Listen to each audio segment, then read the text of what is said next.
Un peu de silence, s'il vous plaît.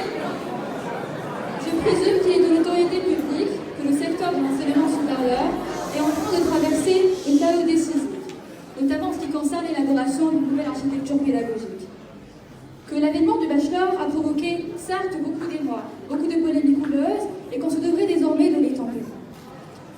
Ce qu'il faut retenir, c'est que la vague réformiste de bachelor est tout d'abord purificatrice, dans le sens où elle vient épurer l'ancien système de la crasse qui obstrue son développement. Et que si je recours à l'imagerie marine, c'est uniquement pour vous faire mieux comprendre que le navire de l'LMD est désormais à la dérive et qu'il faudrait un sursaut d'urgence pour éviter le naufrage. En réalité, le bachelor n'est qu'une réponse au cri d'alarmation récent de la Cour des comptes, qui a détecté un nombre scandaleux de déficits dans l'ancien système. Un taux de diplomation en baisse, un taux de décrochage en hausse, qui se traduit par les 120 000 étudiants qui décrochent chaque année et abandonnent la licence. Tout ce qui montre que la réforme n'a pas été imposée et qu'elle s'impose d'elle-même.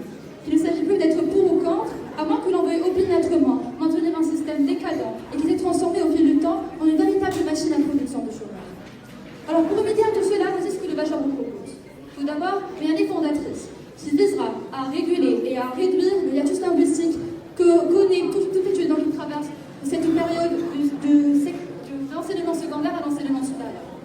Il optera aussi pour des modules de langue pour renforcer les compétences linguistiques et des cours de coding afin de renforcer les compétences numériques face à un monde de travail en constante et en croissante digitalisation.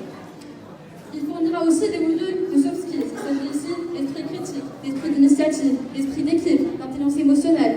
Voilà tout un arsenal de compétences transversales qui va permettre d'équiper le profil de l'étudiant d'atouts attrayants aux yeux du recruteur, le rendre plus employable et ainsi favoriser son insertion.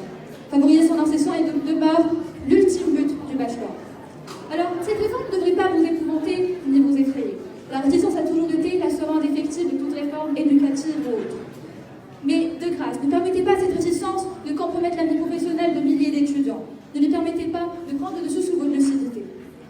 J'interpelle désormais tous les intervenants et les porteurs de ce projet et leur demande avec énergie et avec insistance de passer à l'action, car le temps n'est plus notre allié, c'est notre juge et nous sommes déjà en sursis.